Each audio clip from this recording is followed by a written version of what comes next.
Voici l'un des convois les plus sécurisés au monde, le cortège du président des États-Unis.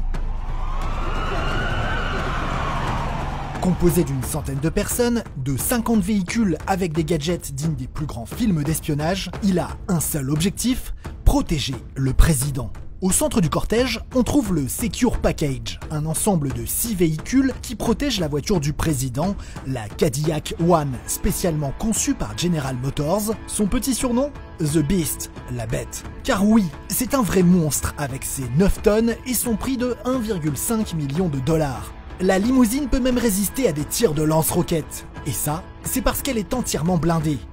Les portes sont épaisses de 20 cm et les vitres de 13 cm. De quoi résister à des impacts de balles de Magnum 357 et même à des grenades.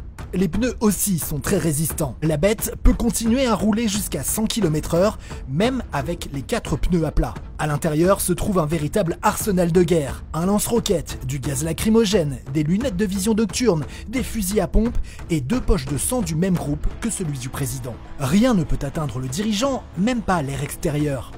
La bête possède son propre système de filtration de l'air qui peut stopper les contaminations chimiques et bactériologiques. D'ailleurs, dans le cortège, il existe 2 bêtes absolument identiques pour brouiller les pistes des assaillants. Dans les autres véhicules qui encerclent la limousine, l'une est dotée de grandes antennes qui bloquent les signaux d'éventuelles bombes posées sur la route.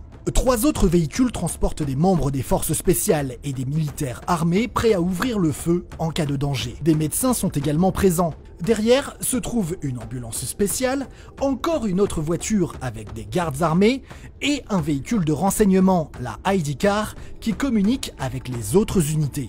Et à l'avant, 3 véhicules spéciaux ouvrent la voie, vérifient la route et écartent les dangers potentiels, accompagnés de 7 escadrons de motards, les Sweepers. Au total, près de 50 véhicules sont mobilisés lors des déplacements terrestres du président et ils sont acheminés par avion cargo lorsqu'il se rend à l'étranger. Et tout ça, ça a évidemment un coût. Chaque déplacement du cortège coûterait environ 150 000 $ par heure, mais le convoi n'a pas toujours été aussi protégé. C'est la mort de Kennedy, abattu par un tireur isolé alors qu'il traverse les rues de Dallas dans son cortège, qui va le rendre ultra sécurisé. Car être président des États-Unis, ça implique des risques. Il suffit de voir l'histoire du pays. 4 présidents ont été assassinés pendant leur mandat. Abraham Lincoln en 1865, James Abraham Garfield en 1881, William McKinley en 1901 et John Fitzgerald Kennedy en 1963. 46 présidents au total et 4 assassinés en plein mandat, les élus ont donc un peu moins d'une chance sur 10 de mourir en étant président. L'énorme cortège fait donc tout pour protéger le chef d'État.